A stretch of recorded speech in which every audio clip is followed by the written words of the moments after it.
Good evening, everyone. I am Victoria Ratnaswamy. I'm the chair of the Kol Hadash Steering Committee. So for newer folks, that's our version of the board president.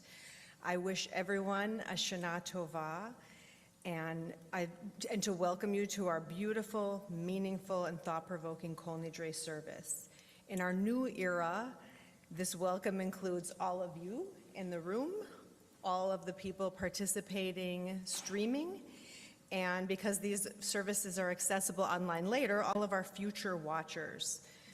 We've been so fortunate that our rabbi, our administrator, and so many of our flexible, dedicated, and open-minded members have been willing to create so many new ways of getting together to learn, socialize, celebrate, engage in service work, and to support each other.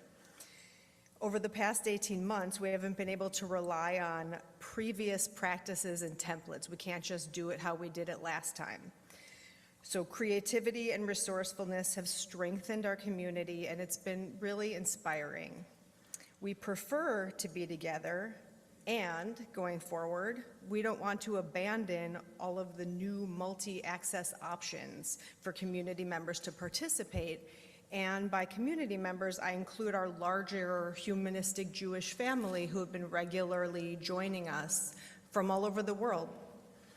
I believe we'll emerge from this experience an even more robust, resilient, and inclusive community, even better able to, as we like to say, do Jewish differently. So again, welcome, Shana Tova, and of course, please silence or turn off your sound generating devices for the next little while. Thank you.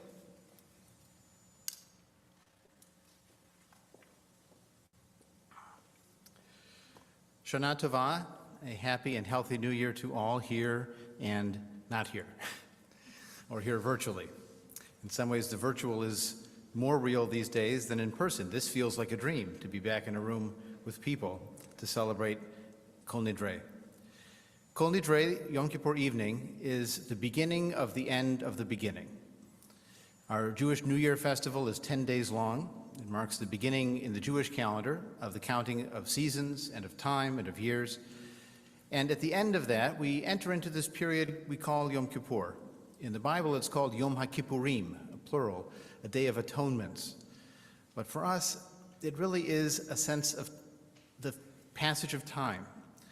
This time within time, this 10-day period drawing to a close, makes us aware of the changing of the seasons and the turning of the calendar, and it also makes us value that which is most important, our connections to family, our memories of the past, and our community of the present and the future.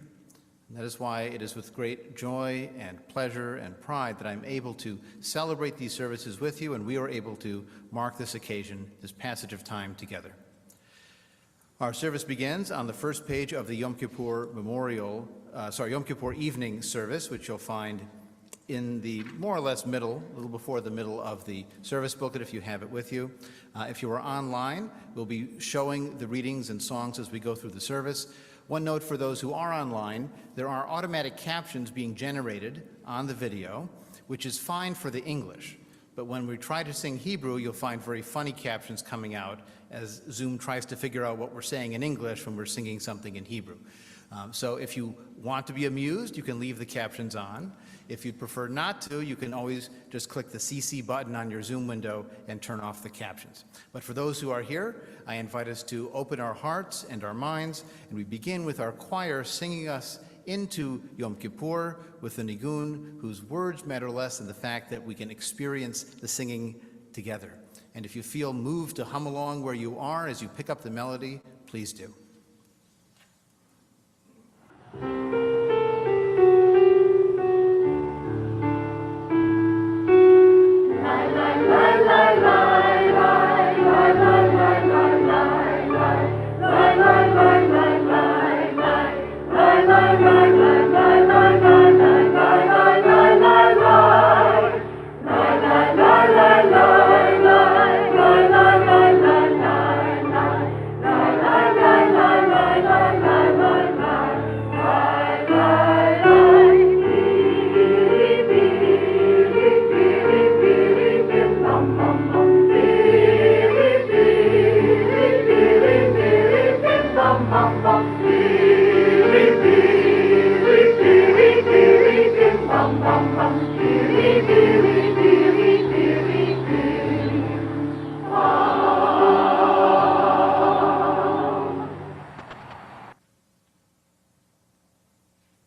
It is the day itself that is making us sit here and talk about the peculiar incident 6 months ago when you lied and I blustered and you accused me of insincerity and I made you cry.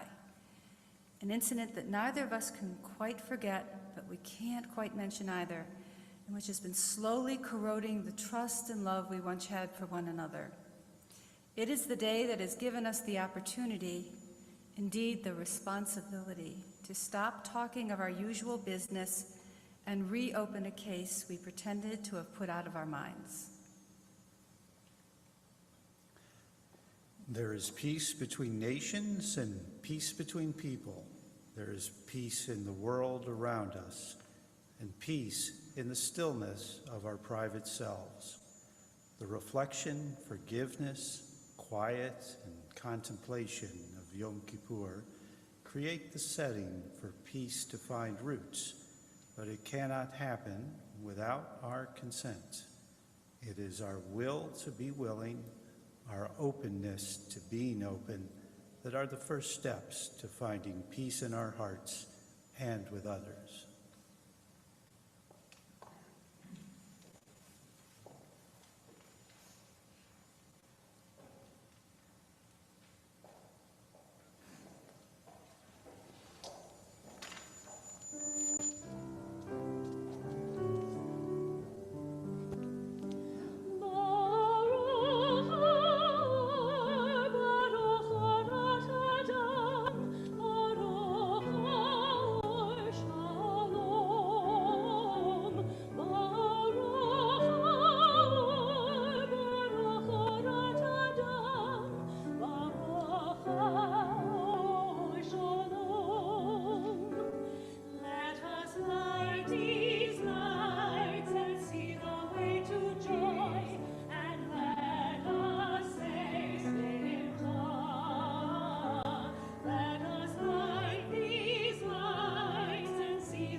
The world we experience is larger than our values. The sun rises and sets, the tide approaches and recedes indifferent to our needs and desires. The world we experience is also smaller than our values. We could imagine a much better world, a world where good behaviors are always rewarded and bad behaviors always receive justice. The natural world and the physical universe have tremendous power, but no ethics. In the end, we are the ones who give meaning to life. No one tradition, no one people owns the one true understanding of the human experience. As we mark Yom Kippur, the peak of the Jewish New Year, we know that we learn from our people and from many people. We support the needs and encourage the dreams of our people and many peoples. We share the human condition, finite, limited, challenging, and therefore all the more preciously beautiful. We all live in many identities: our individuality, our humanity, our genders, our generation, our Judaism. When we celebrate our deepest selves, we honor them all.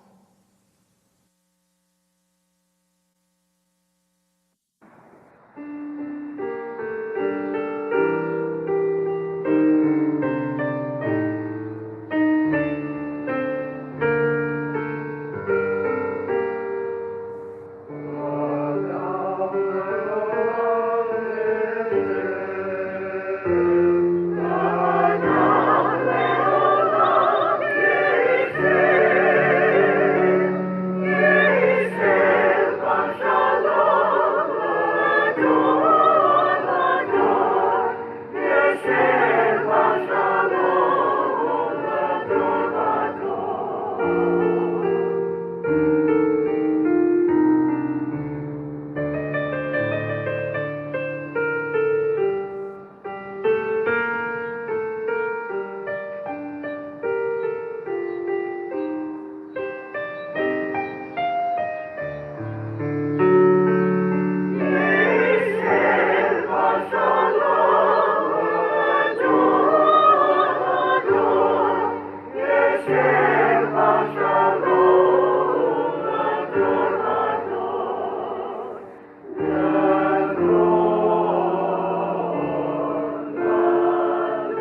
All my vows.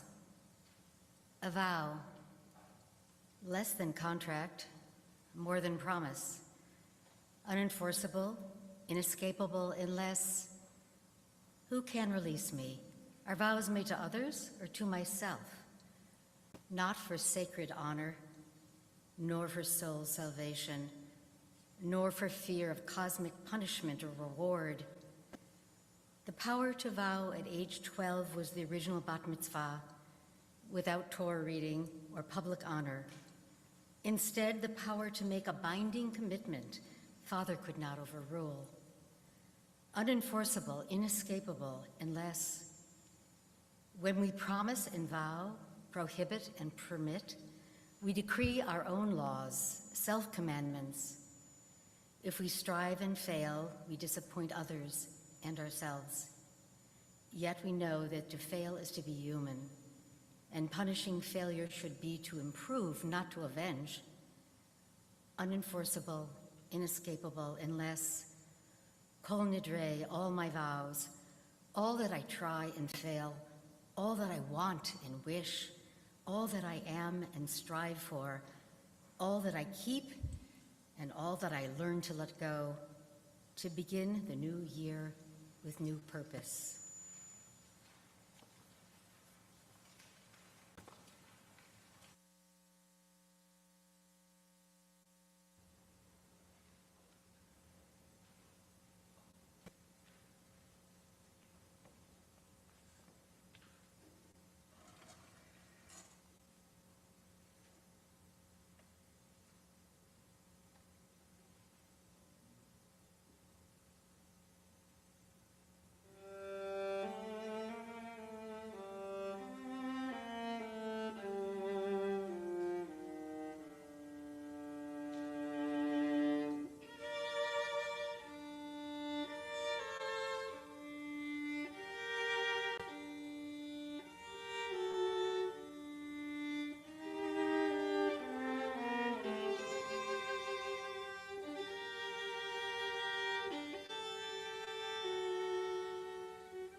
Psalm 119. Blessed are those whose way is blameless. But do they exist? The evidence is bleak. Adam and Eve, of course, don't fit the bill, and the first murderer's no good, although he got protection. Abel didn't last. To have a blameless life, you have to live.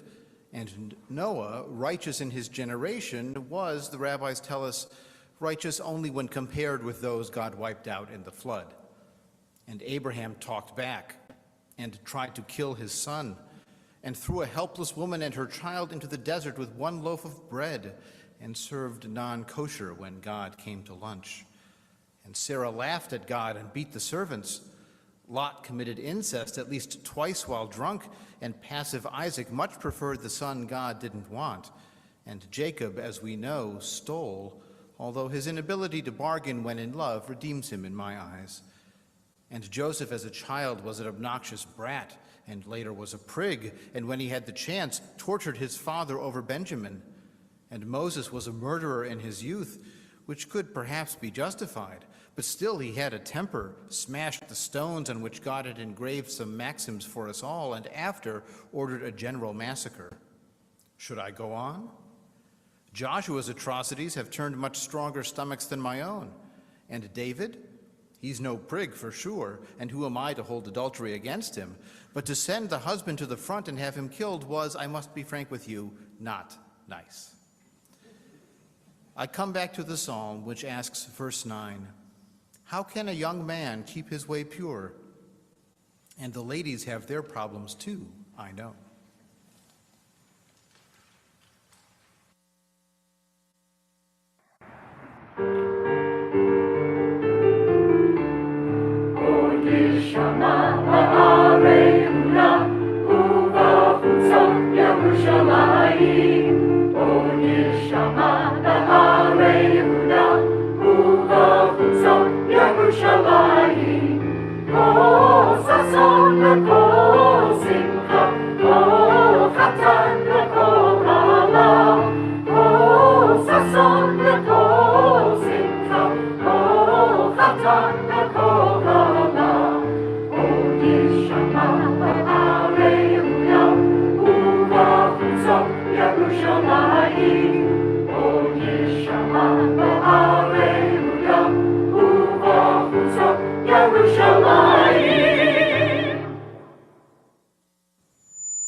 We live in an uncertain world.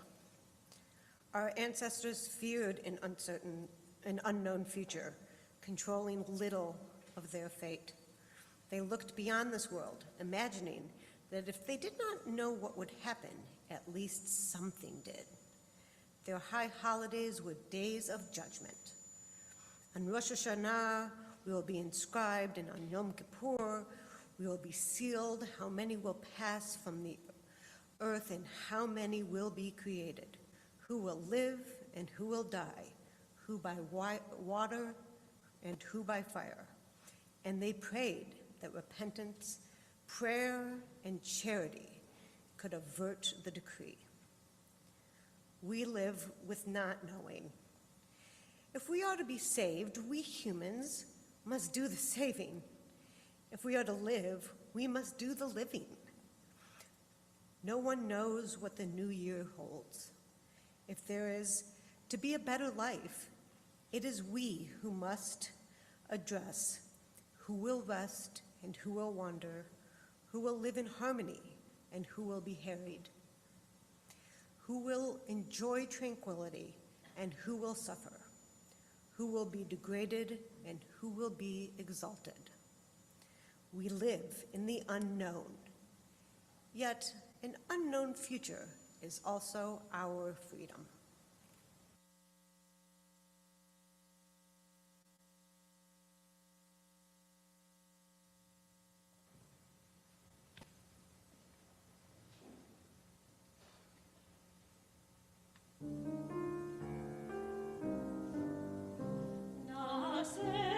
Shalom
The beginning of wisdom is still wisdom.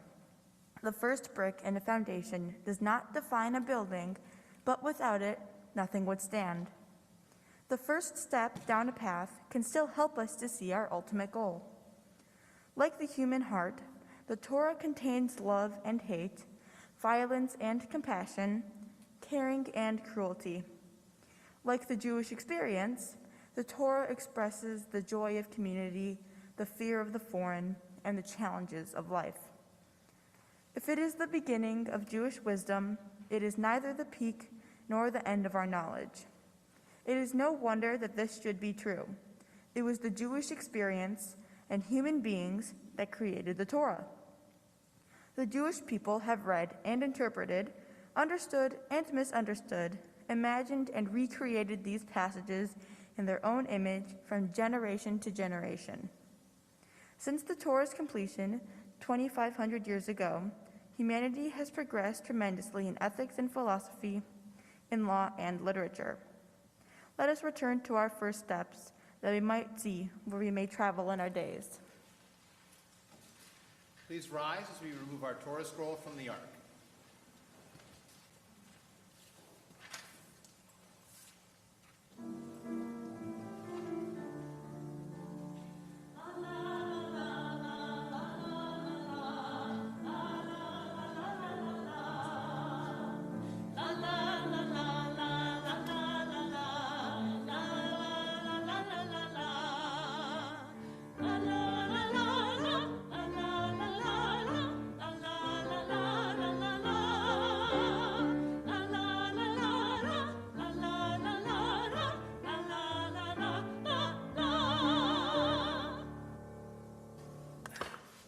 Thank you. Please be seated.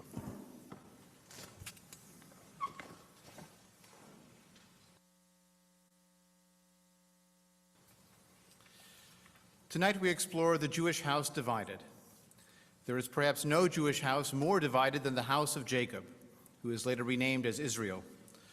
Two wives who are sisters and rivals, two concubines who also produce heirs, a dozen half-brothers who are actually claimed ancestors of rival tribes centuries later. The favored son Joseph is stripped of his coat of many colors and thrown into a pit. Some of Joseph's brothers want to kill him, while Judah comes up with the idea of selling him into slavery instead. Over the years, Joseph prospers in Egypt, and when his brothers arrive to purchase food during a famine, he demands that they bring his full brother Benjamin, the youngest of all, with them. And then, when they have arrived, Joseph demands that Benjamin stay with him as an accused thief. In Judah's answer to Joseph, we hear steps towards a house being rebuilt. V'ata kavoi el avdecha avi, v'hanar enenu itanu, v'nafsho kashura b'nafsho, v'haya keroto ki ein hanar, ומת והורידו עבדך את שיבת עבדך אבינו ביגון שאולה. כי עבדך ערב את הנער מעם אבי לאמור, אם לא אבינו אליך וחטאתי לאבי כל הימים. ועתה ישב נא עבדך תחת הנער עבד לאדוני, והנער יעל עם אחיו, כי איך אעלה אל אבי, והנער איננו איתי, פן אראה ברע אשר ימצא את אבי.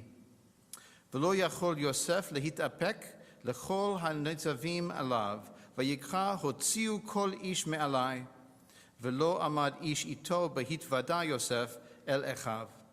וייתן את קולו בבכי, וישמעו מצרים וישמעו בית פרעה. ויאמר יוסף אל אחיו, אני יוסף, העוד אבי חי? ולא יוכלו אחיו לענות אותו, כי נבהלו מפניו. ויאמר יוסף אל אחיו, גשו נא אלי, ויגשו, ויאמר, אני יוסף אחיכם, אשר מכרתם את אותי מצרימה. Now therefore, when I, Judah, come to your servant my father, and the boy Benjamin is not with us, since his life is bound up in the boy's life, it will happen when he sees that the boy is no more, that he will die. Your servants will bring down the gray hairs of your servant our father with sorrow to Sheol, the underworld. For your servant became collateral for the boy to my father, saying, if I do not bring him to you, then I will bear the blame to my father forever. Now, therefore, please let your servant Judah stay instead of the boy Benjamin, my lord's slave, and let the boy go up with his brothers. For how will I go up to my father if the boy is not with me, lest I see the evil that will come upon my father? Then Joseph could not control himself before all those who stood before him, and he called out, cause everyone to go out from me. No one else stood with him while Joseph made himself known to his brothers. He wept aloud. The Egyptians heard, and the house of Pharaoh heard. Joseph said to his brothers, I am Joseph. Does my father still live? His brothers could not answer him, for they were terrified at his presence.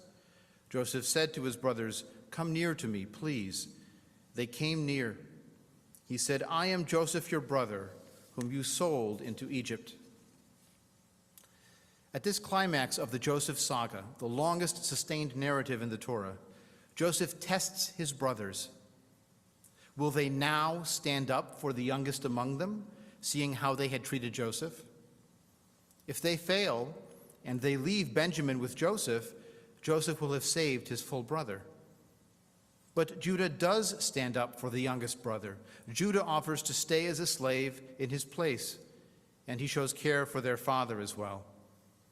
And this is why Joseph cries out, reveals himself to his brothers, and begins to rebuild the divided house of Israel. The human wisdom in this story is that blind forgiveness does not lead to true reconciliation. If the other person has not accepted responsibility and has not changed their behavior, this is how abusive relationships continue. An insincere apology at best, more likely blaming the victim, and more abuse to follow. Even the rabbis imagined a person consciously saying to themselves, I will sin and atone, I will sin and atone. For this person, say the rabbis, the Day of Atonement does not atone. We mend a broken house with an open heart and with open eyes. We need both for wholeness and for healing on Yom Kippur and all year long. I invite you again to rise as we return our Torah scroll to the Ark.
Is such the fast I have chosen?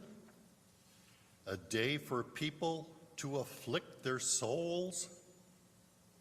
Is it to bow down their heads like bulrushes and spread sackcloth and ashes beneath them? Is such what you call a fast? Is not this the fast I have chosen? To loosen the chains of evil and untie the bonds of every yoke, to let the oppressed go free. Is it not to share your bread with the hungry and bring the outcast poor to your house? When you see the naked, that you cover them and not to ignore your fellows? Then your light will burst out like the dawn, and your health will spring forth. Then your righteousness will go before you. If you remove the chains of oppression, the menacing hand, the words of malice, and if you offer compassion to the needy and relieve the afflicted soul, then your light will shine in darkness and your night become as bright as day.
Death is real. In the world of changing nature, it is inevitable. It may be postponed, but it cannot be avoided. Loved ones do not pass away, they die. They do not escape the rhythm of life. but they leave their gifts. We still bask in their love. We still use their instruction. We are still inspired by their deeds. We still linger on the memories of their style. Immortality is very intimate. It is part of our mind. It's as close as our power to remember. In the real world, death is part of the drama of life. So is the loving tribute of remembrance.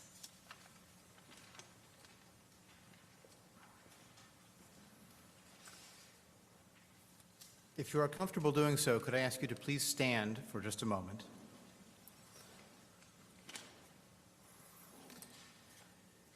This has been a year plus of many losses. Thousands in the United States, millions around the world lost to a terrible disease. Yet ordinary death has not taken a holiday in this period. There have still been deaths from cancer and from stroke, from illness and age, from accident and tragedy. And so we have, all of us, had loss in our life, this year or any year, and the turning of the seasons, the turning of the calendar puts this in our minds as we look back on losses past and we look forward, knowing we will remember them in days to come. I invite us to pause for a moment of silent tribute to the memories of all of our loved ones from any year whose absence is felt in this season.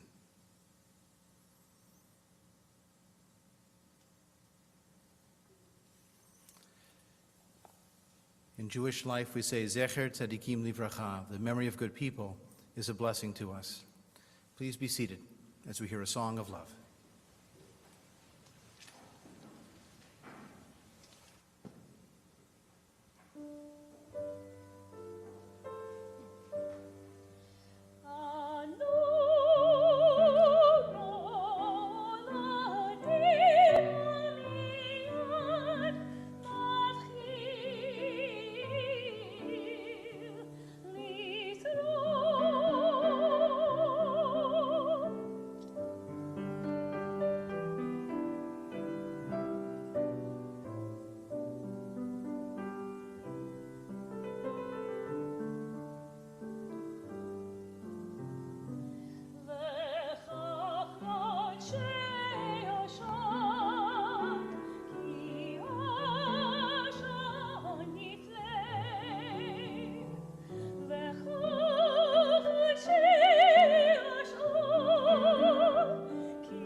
A content warning.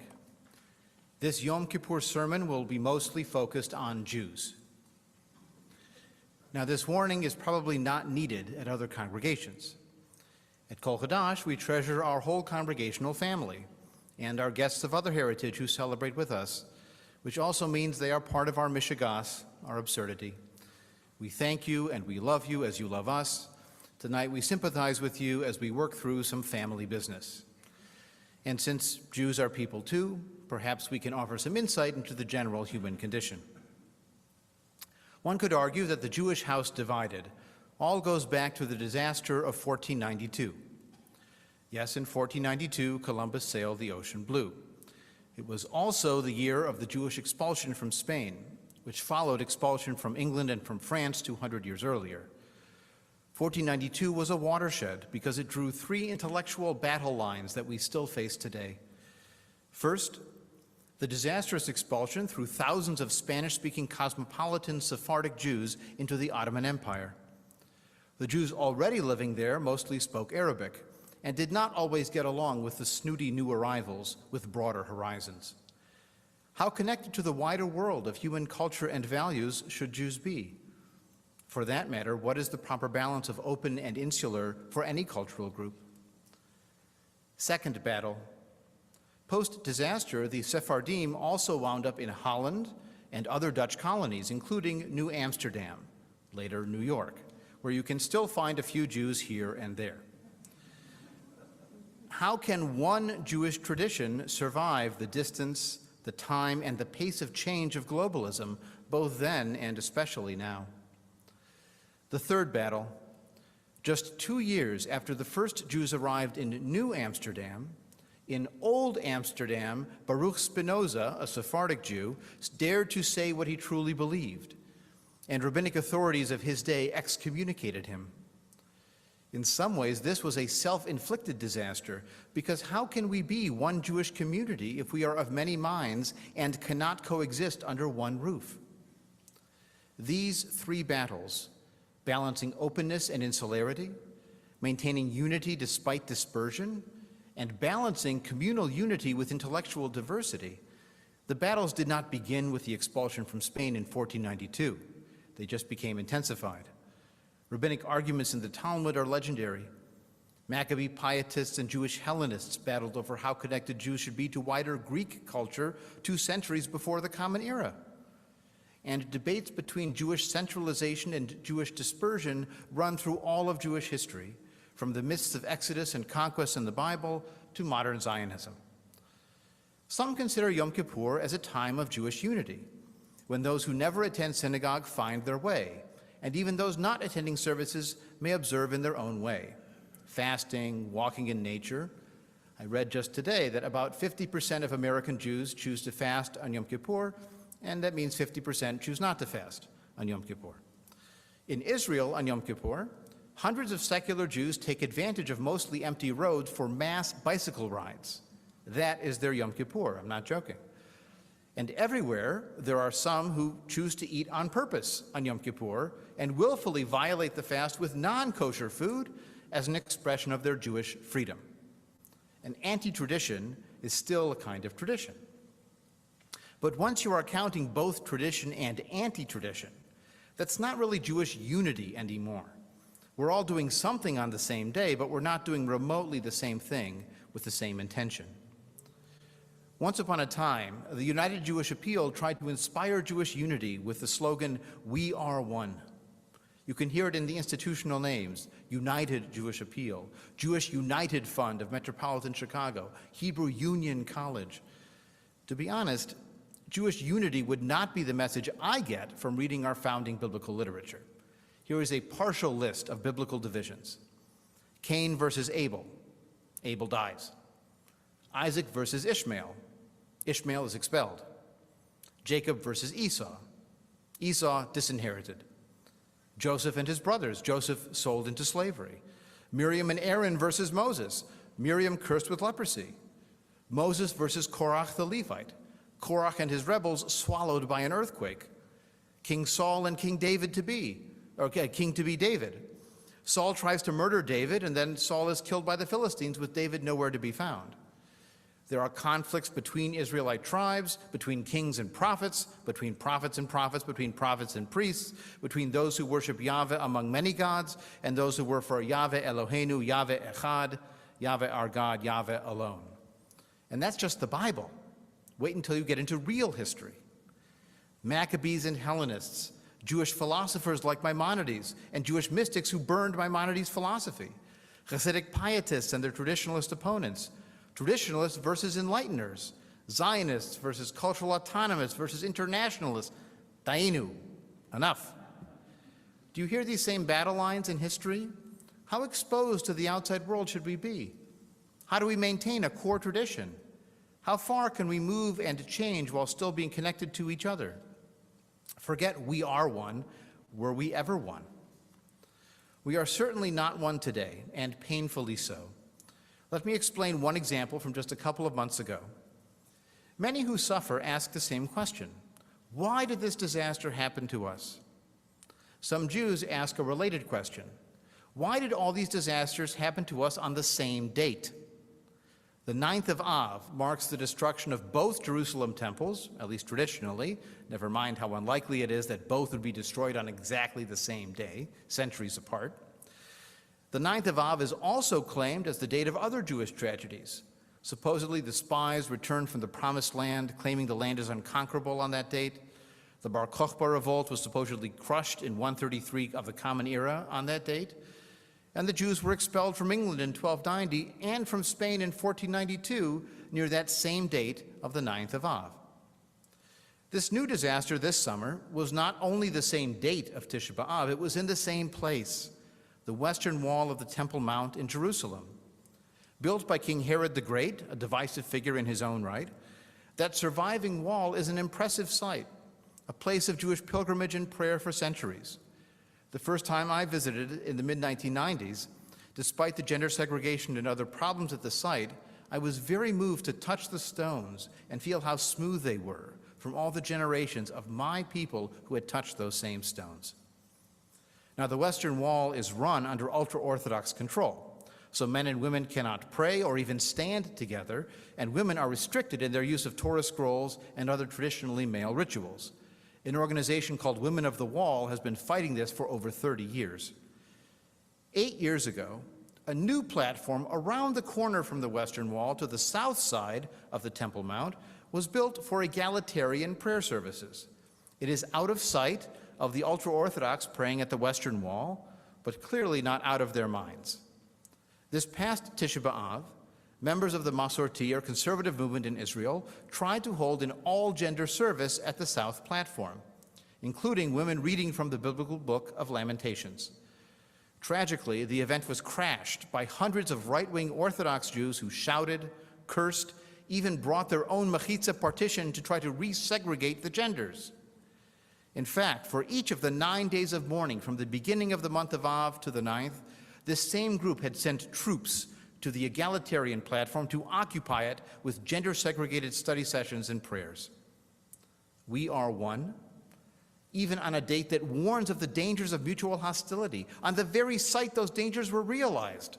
We are many, and we are a house divided. Those rejectionist Orthodox Jews claim that their hatred, their disrupting of liberal Jewish prayer services, is not baseless. It is to prevent heresies that will cause more divine punishment, just like Spinoza's ban in 1656. Reform and conservative Jews who have fought Orthodox hegemony at the wall have ample evidence how much their choices are despised. It would be understandable if they felt animosity in return. As for secular Israeli Jews, the secular are more concerned about the Orthodox monopoly on marriage and on defining who is Jewish and on forcing businesses or public transportation to close on Shabbat. They're more focused on getting more ultra-Orthodox Jews to join the workforce and to serve in the army instead of study full-time in yeshivas. This issue of the Western Wall and egalitarian prayer is very important to liberal religious Jews outside of Israel who want to travel to their homeland and pray with their integrity at their holiest ancestral sites. But most secular Israeli Jews do not care that much about prayer at the wall, since they do not pray, and so they are not moved to fight for the right for women to wear prayer shawls and carry Torahs there. For some, praying at the Western Wall is like talking directly to God. For others, it's like talking to a wall. Secular Israeli Jews have found some workarounds. On Shabbat public transportation, there has always been the option of a private taxi van, or monit sherut, so some enterprising secular souls came up with a smartphone app that uses a few of these vans to follow the major bus lines in Jerusalem on Shabbat. The name of their app, Shabbos. Needless to say, Shabbos does not run through ultra-Orthodox neighborhoods, and smartphones have been banned by many of those sects anyways. They're too open to the outside world, and it's too easy to find divergent ideas. The Jewish house is divided, has always been divided, will be divided in the future. As we shift to America, the Pew Forum's recent report, Jewish Americans in 2020, headlines that we are increasingly diverse and politically polarized. 75% of the Orthodox identify as Republican or lean Republican. Over 70% of the conservative, Reform, and everyone else go the other way. Is religion important to you? 85% of Orthodox Jews say it is. compared to 14% of Reform Jews. The numbers are closer if you ask, is being Jewish important to you, since we all know that being Jewish is more than religion. How essential to being Jewish is remembering the Holocaust or leading an ethical life. Over 70% of all Jews agree on those two. But if you ask, is observing Jewish law essential, only 15% say observing Jewish law is essential to Jewish life. But among Orthodox Jews, over 80% say Jewish law is essential. Do you believe in the God of the Bible? 93% of Orthodox Jews say they do, while the rest of us either believe in some other higher power or spiritual force, or we are part of the 22% who do not believe in either a spiritual force or the God of the Bible. Even the Orthodox are not monolithic. There are the ultra-Orthodox or Haredi. There are also modern Orthodox, a la Yeshiva University, open Orthodox, a la Yeshivat Chovevei Torah, an offshoot from Yeshiva University. There are even Orthodox rabbinical schools for women, like Yeshivat Maharat in New York and others in Israel. Not to mention all the rival Hasidic sects and offshoots within sects who cannot stand each other. There are many other points of Jewish disunity revealed in Pew 2020. Perceived levels of discrimination against Jews compared to other minority groups like Muslims, blacks, or the LGBTQ. Approval or disapproval of Benjamin Netanyahu or Donald Trump. The possibility of peace between Israel and an independent Palestine. Whether the Democratic Party or the Republican Party is more friendly towards American Jews. The list of disagreements goes on and on. Now, some religiously liberal Jews supported Donald Trump, and some Orthodox Jews loathe him. Still, the dominant trends and their divergence are striking. There are some points of agreement, of course, and all sides agree they have at least some things in common. But the tensions are just waiting for a stressor to trigger them, and they go back to those questions sparked by the disaster of Spanish expulsion in 1492. Each side sees the other as dangerous. They have very different answers, for example, to what causes anti-Semitism. Are we most endangered if we maintain our difference and separation from society? Or is the greater risk from those who would erase our differences through integration? Is a more religious America in Jewish interests? Yes, for the ultra-Orthodox who want public funding and no government oversight of their private religious schools, but no for the rest of us who fear Christian hegemony. After the Jews were expelled from Spain, talk about Christian hegemony, the Inquisition worked to find secret Jews who had outwardly converted. They called it limpieza de sangre, purity of blood, as they quite literally interrogated the sincerity of, quote, new Christians, an early kind of racial anti-Semitism. However, some of the most zealous persecutors of Jews, both before the expulsion and after, had themselves been raised Jewish and converted. Is the lesson out of all of this that integration leads to betrayal? Or is it that tolerance requires diversity, like the golden age of Muslims, Christians, and Jews a few centuries before? We will explore the challenges of anti-Semitism more tomorrow morning.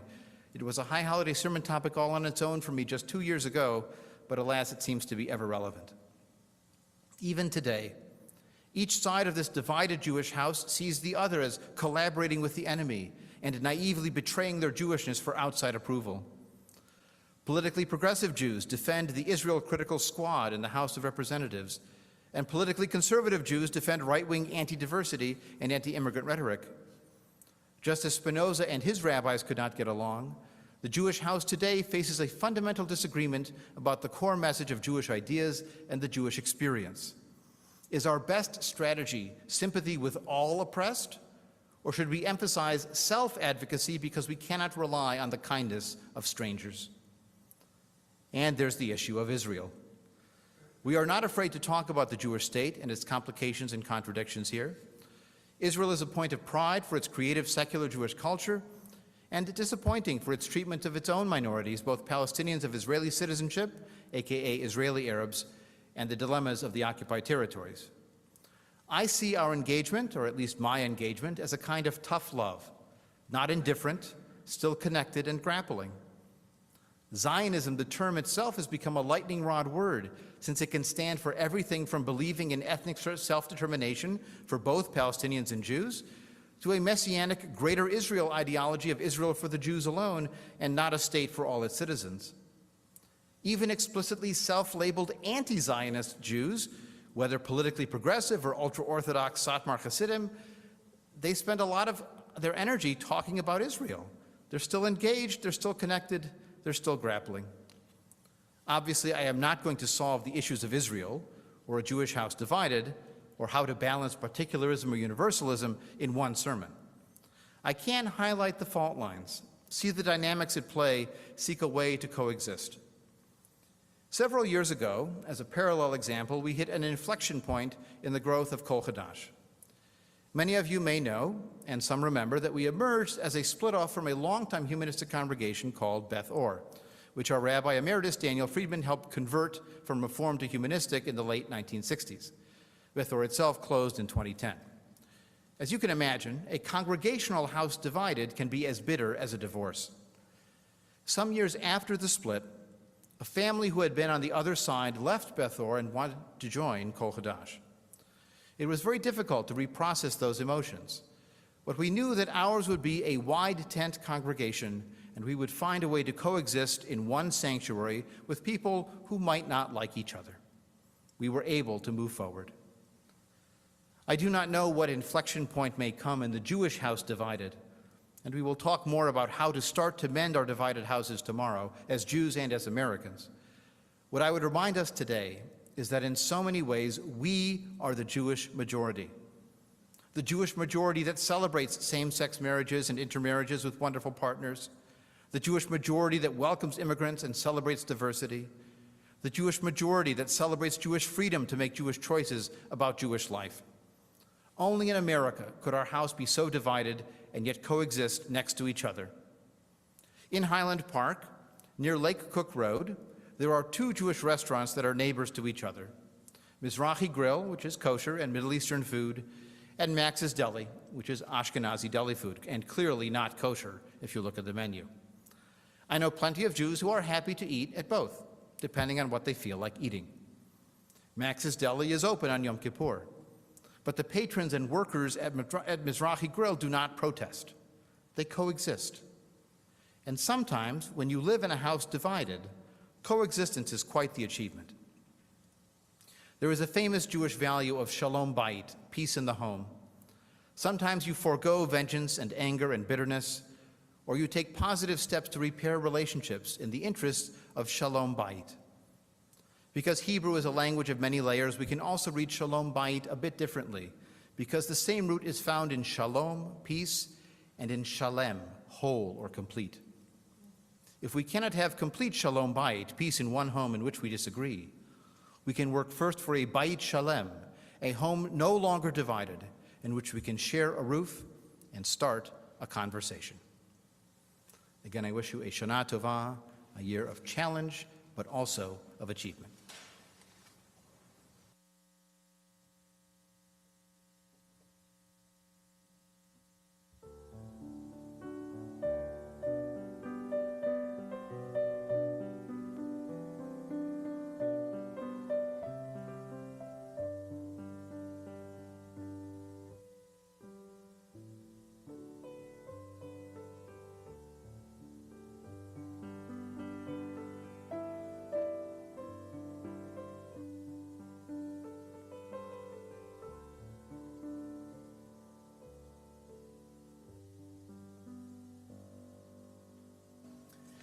A few short announcements before we conclude our service this evening.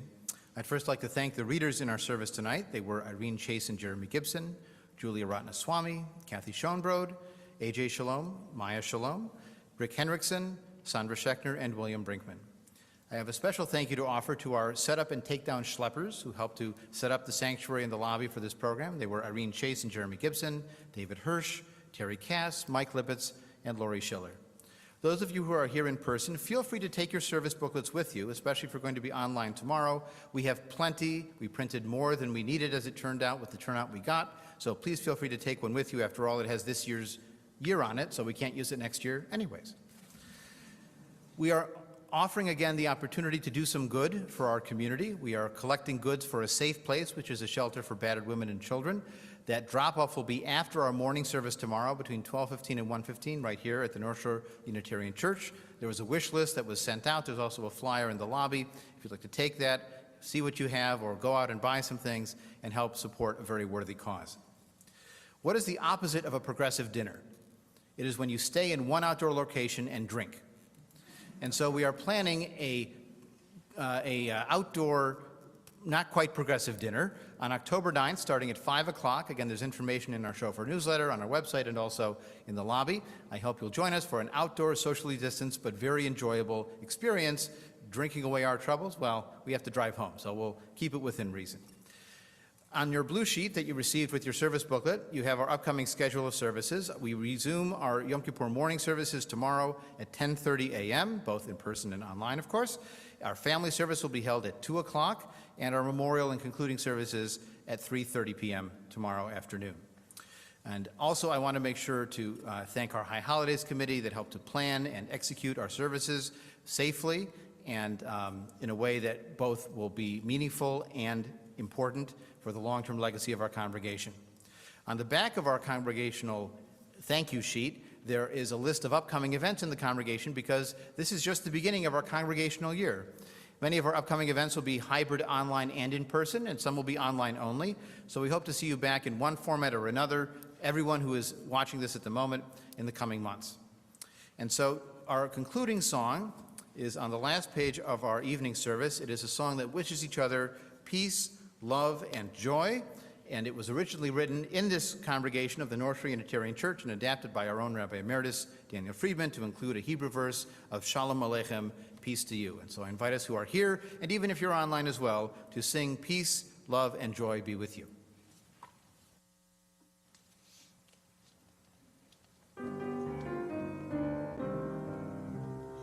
Peace be with you wherever you go. Peace be with you whatever you do. Peace be with you till we meet again. Peace be with you, my friend. Love be with you wherever you go. Love be with you whatever you do. Love be with you till we meet again. Love be with you, my friend.